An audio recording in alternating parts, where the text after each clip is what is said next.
नमस्कार दोस्तों, मैं अनिल का स्वागत करता हूं आपके चैनल ऐसा इंस्टीट्यूट पर। आज हम चर्चा करते हैं एमसीक्यू की नई कड़ी के साथ, जिसमें हम ज्योग्राफी के प्रश्नों पर चर्चा करेंगे।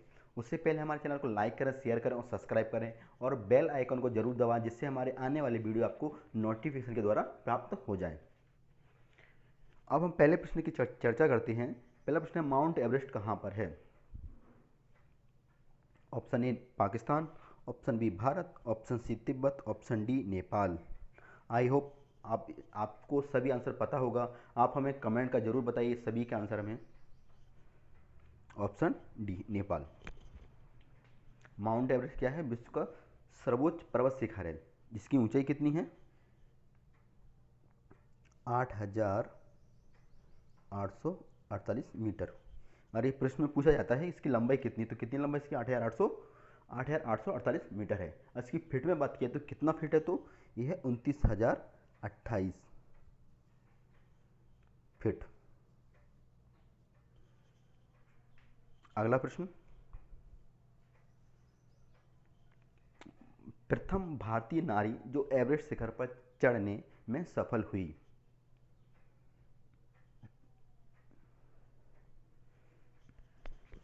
Option A Bachendri Pal, option B Dicky Dolma, option C Santosh Yadav, option D PT Usha.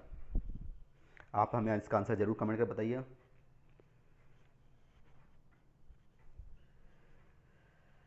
कौन है? बछेंद्री पाल है। ये कब चढ़ी थी इस माउंट एवरेस्ट पर? ये चढ़ी 1984 में। 1984 में क्या है, इन्होंने सफलता प्राप्त की माउंट एवरेस्ट चढ़ने में। अब बात करें संतोष यादव। संतोष यादव इन्होंने क्या, सेकंड महिला थी जो माउंट एवरेस्ट पर चढ़ी थी, और सेकंड महिला थी, और सेकंड बार, दो बार इन्होंने सफलता हासिल की चढ़ने में। सेकंड महिला और दो बार इन्होंने सफल चढ़ने में सफलता हासिल की थी। अगला प्रश्न देखते हैं। भारतवर्ष की सबसे ऊंची चोटी कौन सी है? Option A Everest, option B Siachen, option C K2, option D Kargil.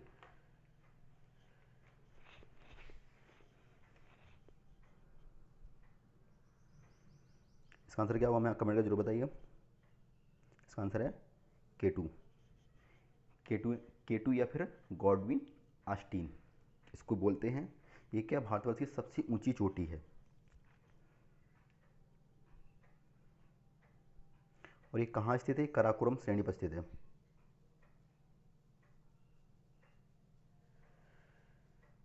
Karakoram श्रेणी पर स्थित है। अगला प्रश्न, भारत का सबसे ऊंचा शिखर पर्वत। भारत का सबसे ऊंचा शिखर पर्वत। Option A Kanchenjunga, option B Makalu, option C Karakoram, option D Mount Everest.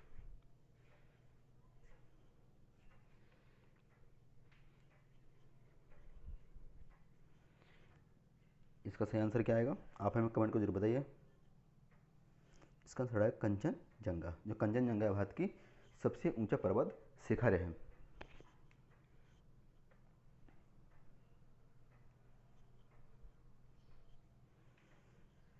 कितनी इसकी हाइट कितनी है? इसकी हाइट है 8,598 metre.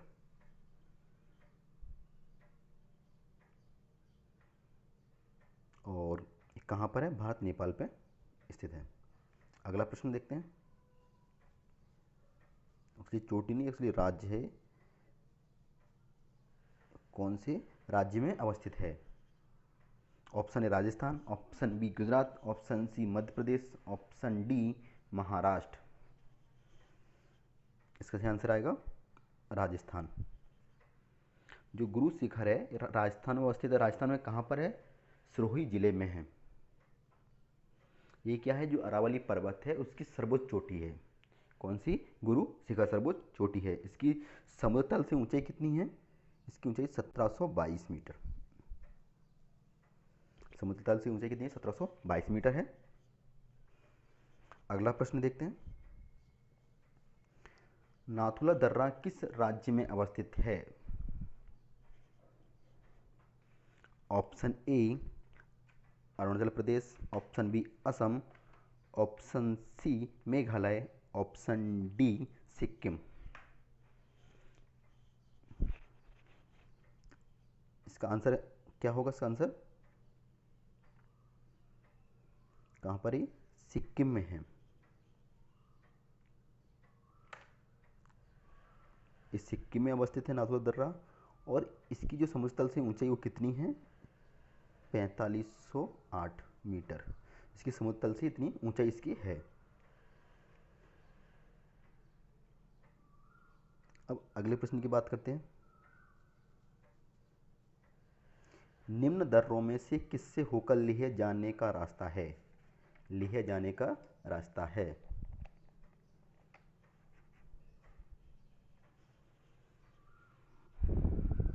Option A Zojila, option B Shipkila, option C Chumbi घाटी, ऑप्शन डी बनिहाल। इसका आंसर हमें कमेंट कर जरूर बताइएगा। आई होप इसका आंसर आपको पता होगा। इसका आंसर है Zoji La.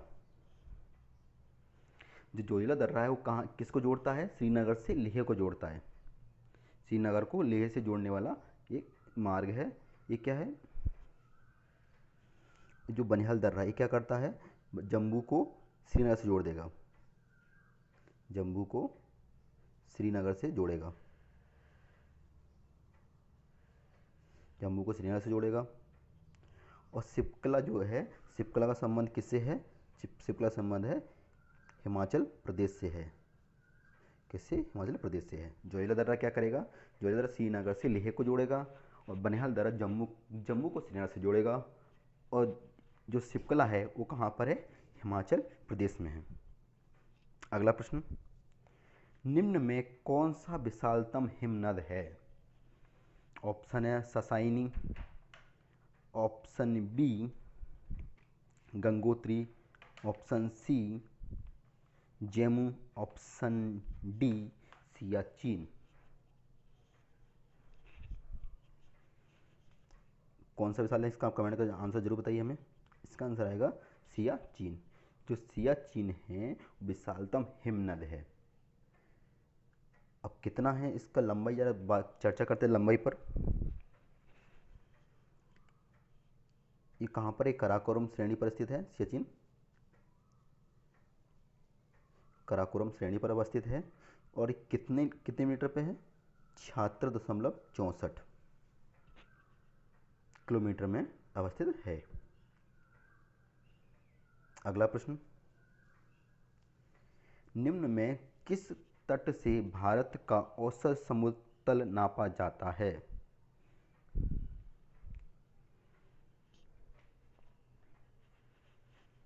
Option A Chennai, option B Mumbai, option C Cochin, option C Cochin, option D Visakhapatnam.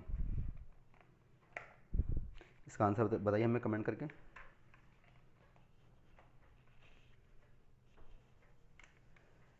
कहाँ से नापा जाता है? चेन्नई से।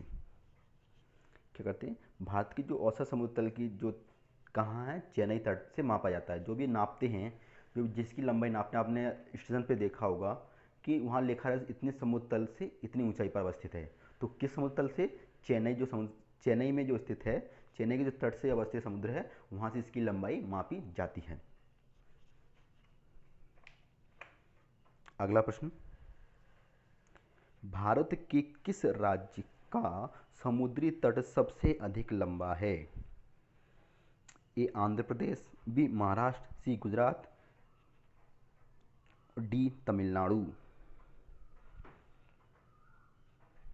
इसका सही आंसर आएगा गुजरात। आप सभी को पता होगा इसका आंसर क्या है? गुजरात है। सबसे समुद्री तट, सबसे लंबी समुद्री तट रेखा किसकी है? गुजरात की है। अगला प्रश्न, तमिलनाडु व आंध्र प्रदेश के तट का नाम। तमिलनाडु व आंध्र प्रदेश के तट का नाम। ऑप्शन है Coromandel, option B option B Malabar, option C उत्तरी सरकार, ऑप्शन डी कोकण। इसका आंसर आएगा कोरोमंडल। जो तमिलनाडु व आंध्र प्रदेश के तट का नाम क्या है? कोरोमंडल है। इसका विस्तार कहाँ तक, इसकी विस्तार की चर्चा करते हैं तो भारत के दक्षिण प्रायद्वीप के दक्षिण पूर्व में आंध्र प्रदेश के फालसा डीवी बिंदु से, क्या जो आंध्र प्रदेश का फालसा डीवी बिंदु है वहाँ से तमिलनाडु के कैप कॉमरिन तक है। कैप कॉमरिन मतलब बोले तो कन्याकुमारी तक है इसका। अगला प्रश्न, निम्न में से कैप कॉमरिन के नाम से जाना जाता है। अभी चर्चा की गई थी पिछले प्रश्न में, तो इसका आंसर आपको पता ही I hope. Option A Mizoram, option B Kashmir, option C Kanyakumari, option D Gujarat. इसका सही आंसर आएगा कन्याकुमारी।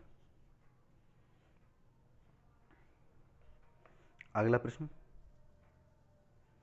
10 डिग्री चैनल पृथक करता है। ऑप्शन ए अंडमान को निकोबार द्वीप से, ऑप्शन बी अंडमान को म्यांमार से, ऑप्शन सी भारत को श्रीलंका से, ऑप्शन डी लक्षद्वीप को मालदीव से।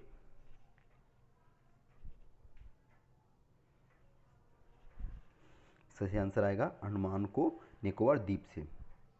जो अंडमान द्वीप समूह है या लघु अंडमान द्वीप जिसको बोलेंगे, क्या करेगा, निकोबार द्वीप समूह या कार निकोबार द्वीप समूह को अलग करता है। निकोबार को ही कार निकोबार द्वीप समूह बोला जाता है। अगला प्रश्न, भारत के किस द्वीप का उद्गम ज्वालामुखी से है? Option A Barren, option B Car Nicobar, option C Little Nicobar, option D उत्तरी अंडमान। इसका आंसर हमें कमेंट कर जरूर बताइएगा क्या इसका आंसर होगा। इसका आंसर आएगा बैरन। भारत के जो बैरन द्वीप है उसका उद्गम ज्वालामुखी विस्फोट से हुआ है। बैरन द्वीप का विस्फोट किससे हुआ? ज्वालामुखी के विस्फोट से हुआ है। यह जो ज्वालामुखी है यह भारत का एकमात्र सक्रिय ज्वालामुखी है। ये कब विस्फोट हुआ था? इसका टाइमिंग है 1787 ईस्वी में ये विस्फोट हुआ था। ये बैरन कहाँ पर है? बैरन है अंडमान सागर में। अगला प्रश्न, राम सेतु आदम ब्रिज शुरू होता है। Dhanushkodi option B Mandap, option C Pamban, option D Rameshwaram. इसका सही आंसर आएगा धनुषकोडी से। जो राम सेतु या आदम ब्रिज जो है ये कहाँ से? धनुषकोडी से स्टार्ट होता है। ये भारत के पम्मन द्वीप के अंतिम छोर पर है। जो भारत का पम्मन द्वीप है वहाँ पर क्या है? अंतिम छोर पर धनुषकोडी प्रारंभ होकर श्रीलंका के मन्नार द्वीप तक एक उथले जलीय भाग के रूप में विस्तृत है। इन प्रश्नों की चर्चा यहीं समाप्त करते हैं। धन्यवाद। यह वीडियो आपको कैसे लगे कमेंट कर हमें ज़रूर बताइए। जय हिंद, जय भारत।